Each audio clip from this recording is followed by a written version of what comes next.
안녕하십니까. 마이바시의 회계 이야기 마이바입니다.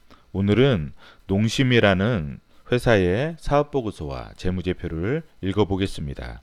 이 동영상은 종목을 추천하는 동영상이 아닙니다. 이 동영상은 사업보고서를 계속 반복적으로 읽어나가며 공부하는 동영상입니다. 농심이라는 회사가 최근에 제품 가격 인상을 단행했습니다. 6에서 8% 정도 가격을 인상했는데, 그래서 한번 농심이라는 회사의 사업 보고서를 가지고 나와서 읽어보려고 합니다. 자, 손익계산서는 어때요? 손익계산서는 일정 기간 회사의 경영 성과를 나타내는 보고서입니다. 그래서 2017년도 9월분과 2018년도 9월분을 비교해서 한번 읽어보겠습니다. 어때요? 누적 매출이 어때요? 누적 매출이 1조 6,633억이죠. 전년도가. 그 다음에 당년도는 1조 6,618억. 어때요? 150억 정도 줄었어요. 그렇죠? 전년 대비 누적이 150억 정도 줄었어요.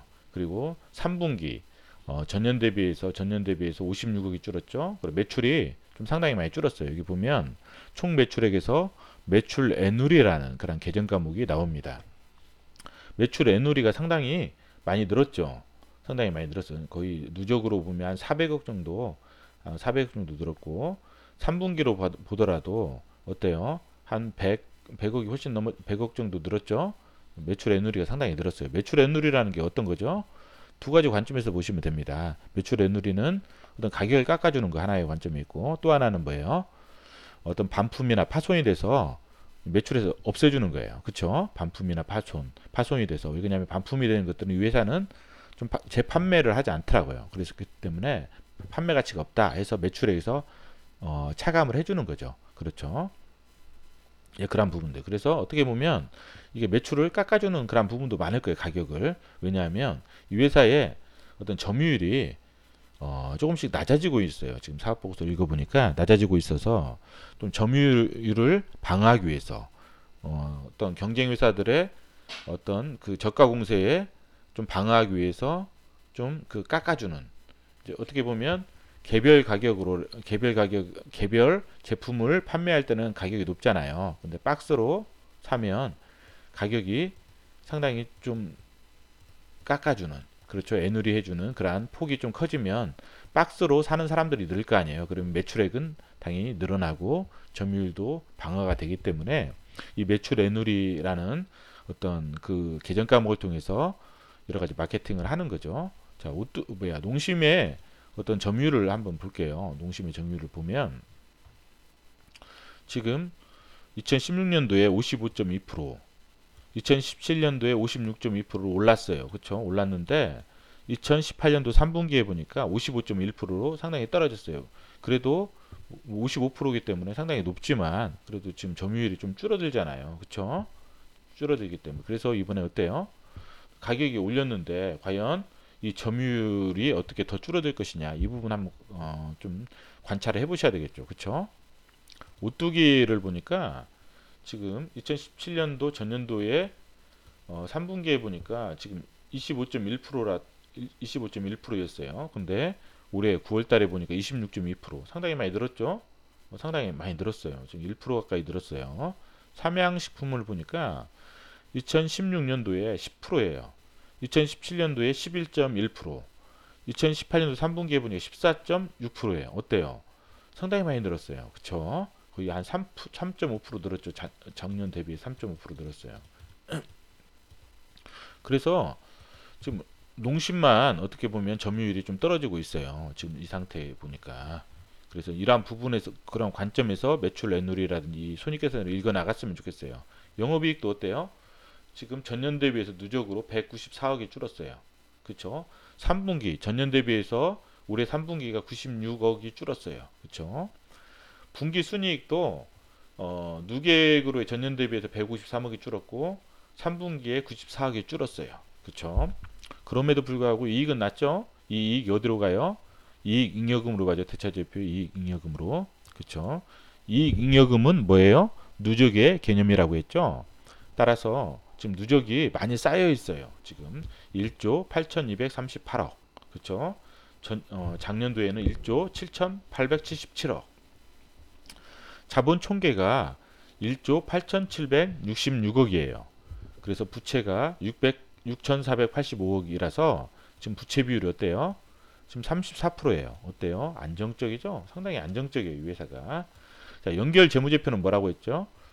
현재 시점에 회사의 재산 상태를 나타내는 거예요. 일정 시점에 9월 30일 그 일정 시점에 회사의 재산 상태를 딱 단면을 자른 거죠. 잘랐을 때 나타나는 재산 상태. 그렇죠. 안정적이에요, 상당히. 자, 유동자산은 뭐라고 했죠? 유동자산은 1년이라고 그냥 생각하시면 된다고 했어요. 비유동자산은 이것도 1년 넘어가는 거. 현금 및 현금성 자산과 단기 금융상품은 뭐예요? 6,293억이에요. 지금 전년도에 5,515억이죠. 한 778억이 증가했어요. 현금이 상당히 많이 증가했죠. 그리고 보면 현금성 자산으로 6,293억으로 유동부채를 갖고도 남아요. 5,316억이에요. 유동부채는 뭐예요? 이것도 1년 이내에 갚아야 될 거. 그쵸? 비유동부채는 뭐예요? 1년 넘어서 갚아도 될 거. 그쵸? 근데 1년 이내에 갚아야 될 거 얼마예요? 5,316억. 그런데 뭐예요? 지금 현금하고 단기 금융상품을 다 팔아서 그냥 갚을 수 있잖아요. 안정적이에요. 그리고 유동자산이 1조 916억이에요. 근데 당좌자산은 재고자산을 뺀다고 했죠. 9,030억. 왜 그러냐면 재고자산은 어때요? 유동자산에 포함은 되지만 1년 이내에 현금화가 안 될 확률이 크잖아요. 왜 그러냐면 매출이 될 수도 있고 안 될 수도 있어요. 매출이 발생하면 바로 현금으로 들어오는 게 아니라 또 여러 가지 채권으로 잡힐 수도 있기 때문에 재고자산은 빼줘서 당좌자산을 계산한다고 했죠. 당좌자산도 9,030억이에요. 따라서 당좌 비율도 상당히 양호해요. 양호하고. 근데 재고자산은 상당히 늘었어요. 166억이 늘었기 때문에 이 부분은 한번 체크를 해 놓으셔야 돼요. 그래서 4분기에 재고가 이렇게 재고가 어떻게 이게 팔려 나가는지 한번 확인을 해 보셔야 돼요. 지금 왜냐 현금흐름표 사업보고서를 보니까 재고자산 폐기 손실도 발생을 하는 것 같아요. 그렇기 때문에 지금 재고가 늘어났다는 것은 나중에 재고자산 4분기에 폐기 손실이 더 늘어날 수도 있겠다. 그 생각이 있거든요. 이제 그런 부분들도 검토를 해야 돼요. 그리고 여기 보면 부채에 보면 환불부채가 있어요. 환불부채가 있는데 이제 보통 환불부채가 나오면 반환제품 회수권으로 해서 자산으로 처리를 해놔요. 근데 그게 없죠. 여기에 그만큼 재고자산으로 있는 거예요. 반환제품 회수권으로 안 하고. 그쵸? 그렇기 때문에 뭐냐면 이게 환불부채는 뭐예요? 나중에 환불이 돼버리면 반품이잖아. 반품이 될 것을 뭐예요? 확률로 기대값을 정해서 환불 부채를 설정해 놓은 거예요. 그래서 매출을 줄여준 거죠. 이만큼 줄여주고. 근데 반품이 안 되면 어떻게 돼요? 이게 나중에 매출로 되는 거죠. 그쵸? 근데 반품이 되면 환불 부채에서 이제 없어지는 거예요. 그렇기 때문에 반품이 될 것을 기대하고 확률적으로 이만큼 반품될 것이다 라고 환불 부채를 매출에서 줄여줬어요. 그만큼을 뭐예요? 반환 제품 회수권으로 만들어줘야 되는데 이 부분이 재고자산으로 그냥 놓아두고 여기서 만약 반품이 되면 재고자산에서 폐기손실로 그냥 처리해버린다는 거예요. 그렇죠? 폐기손실로. 왜냐하면 반품이 된 것들은 제품을 재판매를 하지 않아요. 이 회사에는 반품된 제품을. 그렇기 때문에 이런 부분은 아직 반환 제품 회수권으로 자산으로 처리 안 한 것 같아요. 그리고 비유동자산을 보니까 지금 장기 금융상품하고 기타 채권, 기타 금융자산을 보니까 많이 줄었죠. 현금화 됐어요. 팔아서 현금화 시킨 거예요. 이렇게. 그래서 현금이 많이 늘어났죠. 그리고 관계기업 투자를 보니까 지금 발생했죠. 그래서 이 부분 체킹을 해보시고 어떤 회사에 투자했는지 한번 확인을 해보셔야 돼요. 그 다음 퇴직급여 자산이 있어요. 우리가 퇴직급여는 뭐예요? 부채로 간다고 했죠. 퇴직급여 부채. 근데 퇴직급여 부채는 뭐예요? 퇴직급여 채무의 현재 가치에서 사회 적립 자산의 공정 가치를 뺀 거라고 했죠. 그러니까 우리가 직원들이 나중에 급여가 나갈 거 아니에요. 미래에 그 금액을 산정을 해서 사회에 적립을 한다고 했죠. 금융자산에다가 운용을 하게 해 놓는데, DB 같은 경우는 뭐예요? DB 같은 경우는 그 수익이 어떻게 돼요? 회사에 귀속이 된다고 했잖아요. 그렇죠? 근데 이 수익 금액이 더 크다는 거죠. 크면 퇴직급여 지급할 금액보다 사회에 적립해서 이 수익 금액이 커져가지고 이게 더 사회 적립 자산이 커져버리면 부채가 아니라 자산으로 가는 거예요. 저번에 설명을 드렸어요.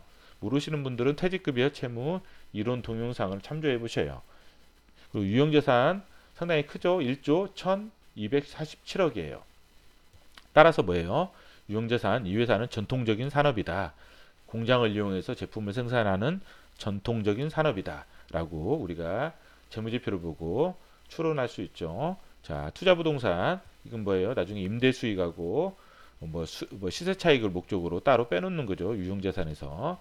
자, 유동부채 1년 이내에 갚아야 될 게 5,316억. 이 회사는 유동자산도 크고 현금 및 단기 금융상품으로 갖고도 남기 때문에 상당히 안정적이다. 그리고 이 계약부채는 뭐라고 했죠? 계약부채는 선수금 개념이다. 선수금 개념이지만 계약부채는 선수금보다 범위가 훨씬 넓다. 왜냐하면 선수금은 현금으로 받는 것만 선수금으로 처리하지만 계약부채는 상대 계정이 매출 채권도 가능하다. 매출 채권, 계약부채. 그래서 계약부채는 뭐예요? 나중에 선수금하고 계약부채는 매출로 이어진다. 그래서 이런 부분들은 나중에 일정 어떤 요건이 충족되면 바로 매출로 이어진다. 이런 부분이고, 단기 차입금도 254억 증가했어요. 지금 증가했죠. 그리고 환불 부채는 아까 설명했고, 그다음 비유동 부채는 1년 넘어가는 거 특별한 건 없어요. 지금 비슷비슷하기 때문에. 자, 현금 흐름표 한번 볼게요. 현금 흐름표를 보면 영업활동 현금 흐름 양호해요. 지금 많이 증가했어요. 그 다음에 투자활동 현금 흐름 어때요? 투자하고. 그 다음 재무활동 현금 흐름 어때요? 지금 배당금도 지급하고. 차입금 증가했죠. 그래서 플러스가 됐어요. 상당히 양호해요. 현금 흐름도. 여기까지 한번 매출 추이를 한번 볼게요. 뭐 특별한 건 없어요. 한번 보면 2010년도에 매출이 어때요? 증가하다가 다시 또 줄어들다가 증가하다가 줄어들다가, 그쵸? 매출이 정체가 많이 됐죠. 한 거의 9년 가까이가 아주 뚜렷한 성장은 없어요. 그쵸? 뚜렷한 성장은 없어요. 그리고 영업이익률을 보니까 지금 가장 낮아요. 지금 2018년도가. 그쵸? 2015년도부터 봤을 때 가장 낮아요. 그쵸? 그래서 가격을 올린 거죠. 2016년도에도 한번 가격을 올렸어요. 제품 가격을 올린 거를 한번 뉴스를 찾아가지고 한번 체킹을 해보셔요. 그리고 그때 어떤 주가 흐름이라든지 그런 부분도 한번 체킹을 해보시고, 매출 추이 보니까 이제 2분기하고 4분기가 좀 안 좋죠. 영업이익률이. 그쵸? 그래서 2분기도 지금 더 안 좋죠. 그쵸? 이때보다 더 안 좋고. 지금 3분기도 어때요? 5.48인데 더 안 좋죠? 그쵸? 수익성이 많이 떨어져 있어요. 지금.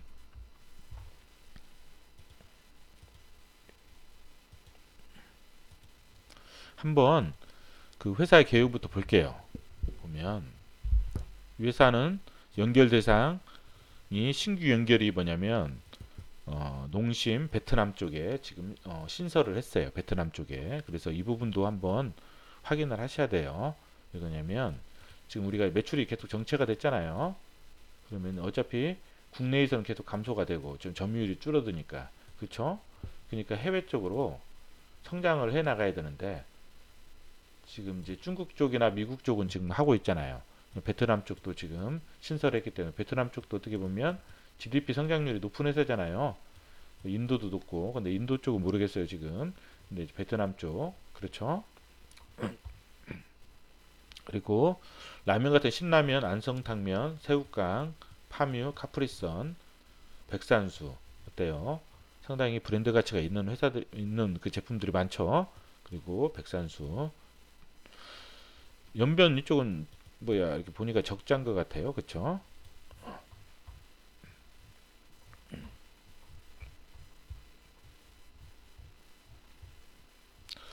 서울특별시 동작구 여의 예, 대방로 쪽에 있고, 그리고 유통 주식수가 570만 주,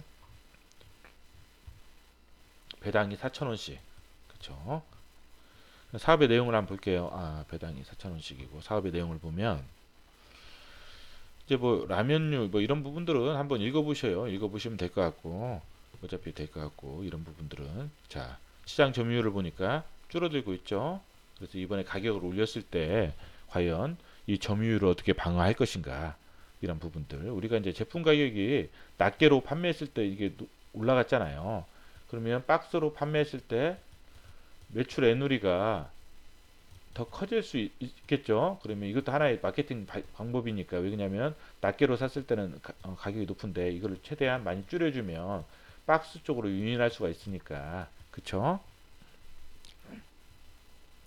그리고 회사의 경쟁상 강점과 단점은 뭐냐면 강력한 브랜드 파워가 있다는 거고, 그리고 차별적 신제품 개발 능력, 품질 우위, 전국적으로 구축된 유통망, 이런 부분들, 규모의 경제와 첨단 생산 기술을 바탕으로 한 원가 우위, 이런 부분들이 있다는 거예요. 그리고 경쟁 상황은 아주 치열해진다는 거예요. 지금 그 타 업계로 경쟁의 범위도 넓어지고 치열해지고, 예, 이런 부분이 있다는 거. 스낵류는 31.2%,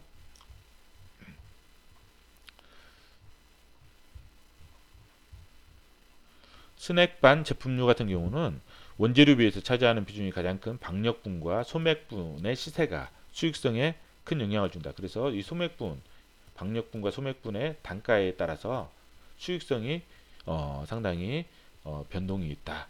그래서 환율 및 국제 원자재 시세 등 원가 변동 요인은 스낵반 제품 사업에 대단히 민감한 이슈다. 이런 부분이라는 거예요. 부문별 영업손익을 보니까 지금 중국 쪽은 매출도 어때요? 증가하고, 그쵸? 매출도 증가하고, 영업이익도 증가하고, 그쵸? 적자에서 흑자로.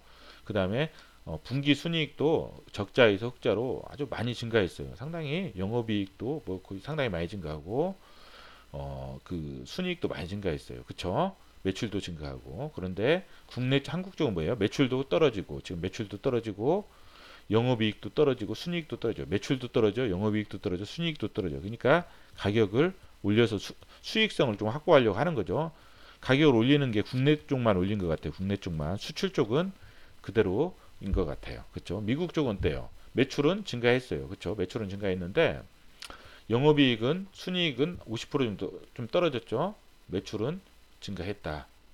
근데 영업이익과 순이익은 좀 줄어들었다. 뭔가 지금 시장 점유율을 위해서 수익성을 좀 포기한 것 같아요. 그래서 한국 쪽은 둘 다 떨어지고 매출과 이익, 그러니까 둘 다 떨어지고 점유율도 떨어지고 수익성도 떨어지고, 중국은 점유율도 높아지고 수익성도 높아지고, 미국은 점유율은 높아지는 반면에 수익성 포기했다. 이런 식으로 정리하시면 될 것 같고, 나머지는 뭐 그렇게 크지 않기 때문에. 예. 라면이 74.5% 차지한다는 거, 그리고 11월에 가격 인상했다는 거, 그래서 관심을 갖는다는 거. 매출은 뭐예요? 피 곱하기 Q잖아요. 가격을 인상했을 때 Q가 변화를 한번 관찰해 보시고, 과거 P를 올렸을 때 Q의 변화량, 그리고 주가의 변화, 이런 부분들을 한번 관찰해 보시는 게 좋을 것 같아요. 과거치를. 원재료는 소맥분의 이쪽이 57% 차지하기 때문에 소맥분의 어떤 그러한 가격 변동이 중요하죠. 그래서 소맥의 가격이 어때요? 계속 올라가고 있죠. 따라서 수익성은 떨어진다는 거죠. 그쵸? 파묘는 어때요? 올라갔다가 떨어졌다. 지금 떨어졌죠. 많이 좀 떨어졌어요. 근데 이 소맥분이 상당히 많이 차지하잖아요. 지금 57%까지 차지하네요. 60%까지 차지하잖아요. 60%. 그러니까 이 가격이 올라가니까 당연히 떨어질 수밖에 없는 수익성이.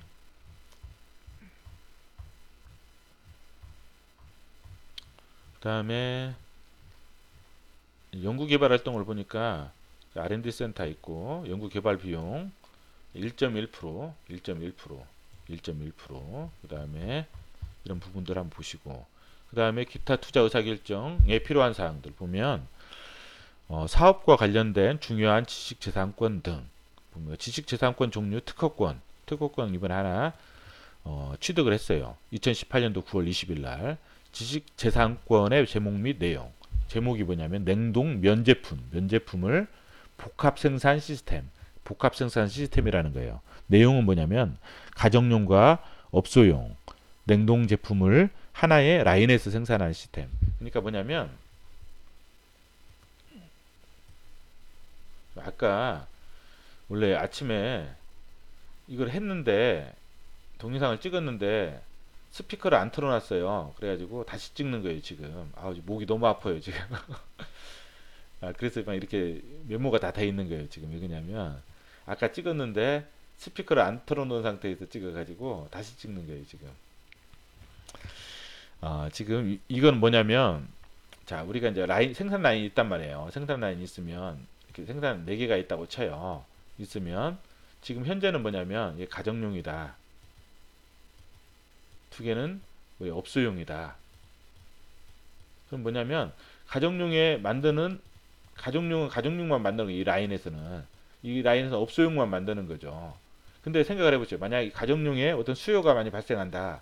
그래서 이게 너무 많은 거예요 수요가. 그럼 뭐예요? 이쪽으로 좀 이렇게 연결해서 이쪽에서 만들면 되는데 이게 안 된다는 거예요 호환이. 그쵸? 그럼 어떤 현상이 발생해요? 바틀락 현상이 발생하죠. 바틀락. 즉 이건 병목 현상이라고. 병목. 이런 병이 있잖아요. 이런 병이 있으면 물 따를 때 어때요? 여기가 좁기 때문에 잘 안 나오잖아요. 이게 병목 현상이에요. 어떤 생산 라인도 그렇고 어떤 도로도 마찬가지잖아요. 차들이 모이는 곳 이쪽에 좀 정체가 되잖아요. 생산 라인도 마찬가지. 정체가 되면 생산성이 어때요? 줄어들잖아요. 그래서 이제 우리가 이제 생산 쪽에 보면 제약 이론이라고 있거든. 제약. 어떤 제약 조건이 발생했을 때 이 제약 조건을 좀 개선을 시키고 극복을 하면 생산성이 늘어나는 거예요. 그래서 뭐냐면 이 회사는 이제 그러한 것들 고민을 하는 거죠. 지금 수익성이 떨어지잖아요. 생산성을 좀 높이고 원가를 절감하고. 그래서 가정용과 업소용을 어때요? 한 라인에서 생산을 하면 어때요? 이쪽에서 굳이 이 라인이 이렇게 필요하지 않고 지금 가동률이 적잖아요. 라인을 이렇게 필요하지 않고 이 두 라인만 있어도 이쪽에서 뭐예요? 좀 막히면 이쪽에서 이 라인에서 같이 할 수 있잖아요. 그러면 이 라인도 거의 뭐 90% 가까이 되고 이 라인도 90% 가까이 되면 이 라인이 가동을 안 해도 원가가 절감이 되잖아요. 이렇게 충분히 가동할 수 있잖아요. 두 라인만 가지고도. 근데 2개씩 여분으로 둬야 되기 때문에 좀 어떻게 비효율적이다. 생산성도 낮다. 그래서 원가가 올라간다. 근데 원가를 절감한다. 이제 그런 어떤 관점인 것 같아요. 그렇죠? 실제 제품, 상품, 서비스 등에 통한 상용화 여부 및 내용은 냉동면 제품 생산 시 적용한다는 거죠. 향후 기대 효과는 생산 효율성을 증대하고 인건비를 절감한다는 거죠. 이런 부분이라는 거 한번 관찰해 보시라는 거예요. 이건 생산 쪽이니까. 그리고 식품위생법이 지금 영업신고제에서 영업등록제도로 전환됐다는 거, 이런 부분 한번 읽어보셔요. 읽어보시면 될 것 같고, 주석사항 한번 볼게요. 이제 간단하게 한번 살펴볼게요. 지금 대주주는 농심홀딩스가 32.72, 신춘호씨가 5.75%, 율촌대단이 4.83%라는 거죠. 그리고 지배기업은 수차에 걸친 공장 신축, 그 다음에 제품 개발을 통해 영업을 확장시켜 왔다는 거예요. 지금 이 회사의 성장 스토리는 공장 신중축, 그래서 이번에도 건설 중인 자산을 봐야 되고 제품 개발, 그리고 수익성은 아까 그런 부분들 뭐예요? 생산 라인의 어떤 효율성 증대, 그쵸? 그런 부분도 보시라는 거예요. 이거는 회계 기준서가 바뀌면서 계정 과목을 이렇게 이 계정 과목에서 이 계정 과목으로 변동시켰다는 계약 부채로, 그쵸? 충당 부채로 환불 부채로 반품이라고 했죠. 저번에 이제 그 반품과 관련된 환불 부채와 반환 제품 회수권 이런 동영상 만들어 놨으니까 그거 한번 들어보세요. 들어보시면서 이런 것들 한번 읽어보세요. 그러면 좀 이해가 빨릴 거예요. 그러면 이렇게 우리가 그 주석사항이란지 읽는데 가독성이 좀 높아져요. 아시면. 자, 어때요? 연결기업은 반품할 때 어때요? 기대값 방법과 유사한 확률 가중평균 금액으로 회계 처리했다는 거고, 이건 확률이에요, 확률.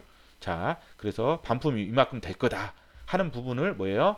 과거에 충당 부채로 했는데 지금 환불 부채로 처리하고, 그리고 반품으로 들어온 제품은 어때요? 재판매가 허용이 안 돼요. 허용이 안 되기 때문에 이 회사는 뭐예요? 매출원가 반환 제품 회수권을 인식을 하지 않아요. 그렇죠? 다 이거 비용 처리 해버린다는 거예요. 그렇죠? 이만큼을 나중에 뭐 폐기 손실로 재고자산 폐기 손실로 떨어버린다는 거죠. 반품된 것들은.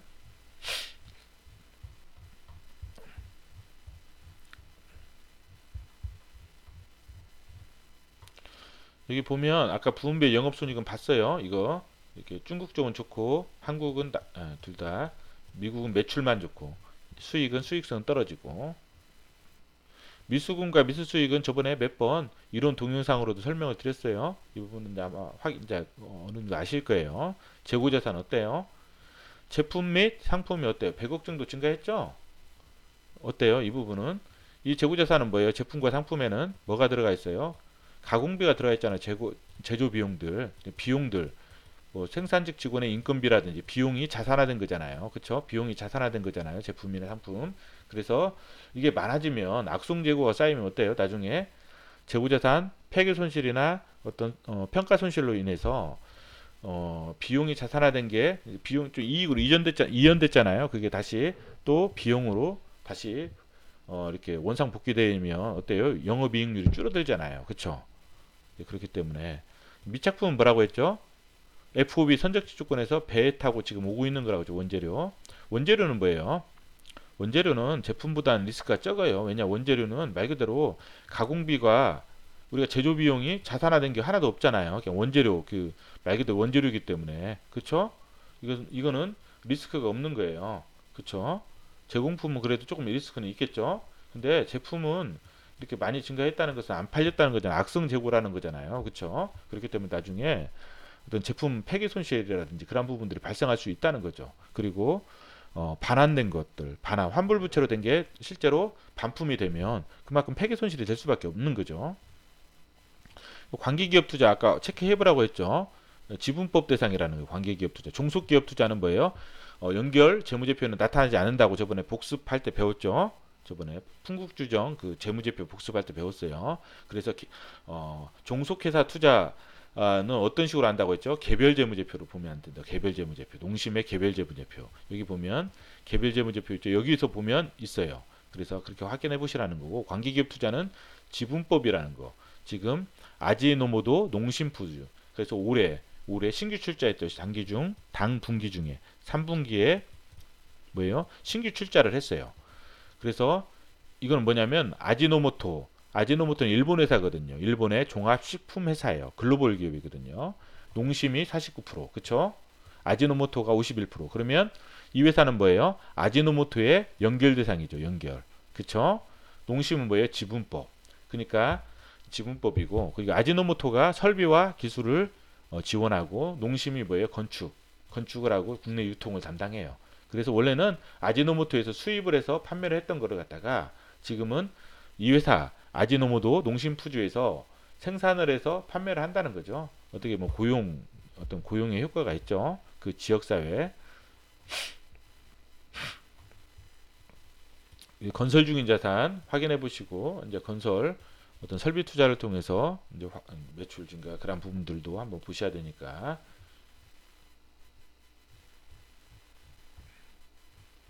뭐 특별한 건 없어요. 선수금은 뭐라고 했죠? 매출로 나중에 연결된다고 했죠. 선수금은 돈을 미리 받은 거예요. 그럼 무슨 의무가 발생해요? 재고자산을 줄 의무가 발생하죠. 재고자산을 줄 의무. 재고자산을 준다는 게 뭐예요? 거래처한테 매출이잖아요. 그렇죠? 이런 부분들. 선수수익도 설명드렸어요. 퇴직급여 아까 설명드렸죠? 확정급여 채무의 현재 가치에서 사회 적립자산을 뺀 게 퇴직급여 부채인데